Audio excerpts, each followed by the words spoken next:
By April 1945, the war in Europe was nearing its violent conclusion. Nazi Germany was collapsing on every front, but in many cities, the fighting was far from over. One of those cities was Heilbronn, a river town on the Neckar that became the scene of one of the last brutal urban battles fought by American troops in World War II. For the U.S. Army, Heilbronn was an obstacle standing between the advancing forces and the final push into southern Germany. For the Germans still defending it, surrender was not yet an option. The city had already been devastated by Allied bombing. Entire districts lay in ruins, streets buried under rubble, buildings shattered into skeletal shells. What remained, however, was perfectly suited for defense. German troops, many of them Volkssturm, Hitler Youth, and exhausted Wehrmacht veterans, prepared to fight from cellars, upper floors, and barricaded intersections.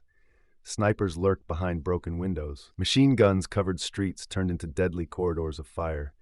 When American infantry entered Heilbronn, they found no front line, only danger everywhere. Urban combat dissolved traditional battle formations. Squads advanced cautiously, clearing one building at a time. Doors were kicked in. Grenades preceded entry. Soldiers climbed stairwells not knowing what awaited them at the top. Every room became a battlefield. German defenders used the ruins masterfully. They moved through holes blasted in walls, appeared suddenly behind advancing Americans, and vanished just as quickly. A building thought cleared might erupt in gunfire moments later. Progress came at a terrible cost. Tanks tried to support the infantry, but narrow streets and rubble restricted movement. Anti-tank weapons fired from hidden positions turned armored vehicles into burning wrecks. Infantry and armor had to operate together or suffer deadly consequences. American artillery pounded suspected strongpoints. Fighter bombers screamed in low over the city. Yet even overwhelming firepower could not instantly break a determined defense in close terrain. The battle became one of attrition and nerves.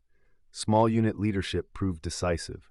Squad leaders, platoon sergeants, and junior officers made life-and-death decisions without guidance from higher headquarters. When leaders fell, others stepped forward, often without hesitation. Civilians, trapped in basements, endured the terror of collapsing buildings and constant shell fire. For them, the end of the war brought no immediate relief, only survival.